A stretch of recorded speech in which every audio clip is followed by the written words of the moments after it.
Ansible Playbooks. In this lecture we will talk about how to create an Ansible Playbook, what is it, and what you should have in mind.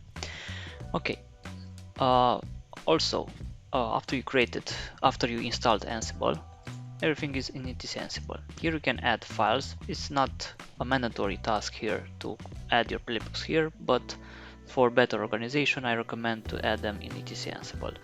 You can either leave them in the main directory etc Ansible or create a playbook directory as you see here, where you can add them.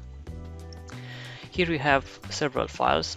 When you create a playbook, the extension of the playbook is in .yaml or .yaml with a. Either way is correct. So the only language used here is YAML. Let's take for example one of the files here. So here we have one file that will install a package. The package is Vim, and it will install based on what hosts you are given. Let's just say we will use DB servers in this case, so install on several ones. You have to put, but it's not mandatory, a name of what the playbook does. As I said, this is not mandatory. The mandatory part is hosts and tasks. Hosts meaning what are the groups or servers or other groups, because you can add more groups here like web servers and so on. We will leave now just one of them. And the tasks. Also we can have several tasks here, so this is only one task. You can put another task like install KSC, Ansible built-in. This is the module YAM that will install. In this case, being a Red Hat system, we will use YAM, and we'll just put the name and the state that it will be after it's installed, so present. Okay, so we have two tasks in this case. Like I said, also same here, the name is the one that specify exactly a description. This is the important part, the module. You specify exactly the module, and the module has several variables, name and state in this case. Okay, so back to what we discussed earlier.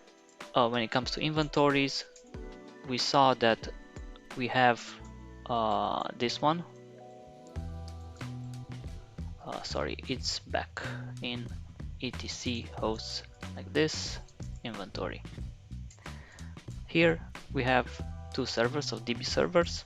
Our playbook specifies that it will install Vim on DB servers, and the way to run it, you have to be either you specify the full path or you have to be in the path that you have for your playbook with the command ansible-playbook and the playbook that you want to run. Just simply add this, and we wait a few seconds and we see this is the name of the playbook. It gathers some facts about the systems which are saved in variables, and it will go through each task on each server. So it will install first Vim, just a few seconds, and after that it will go through the next step.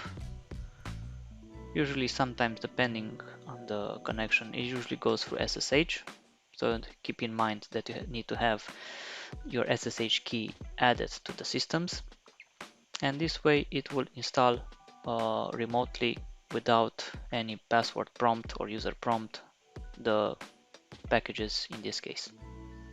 As you can see here, Vim was installed, the corn shell was already installed, so you will have different status. As you can see here, if something is installed, it will be okay, it will just acknowledge, but if it's not installed and you give it the command to install, it will have a status changed. Now you know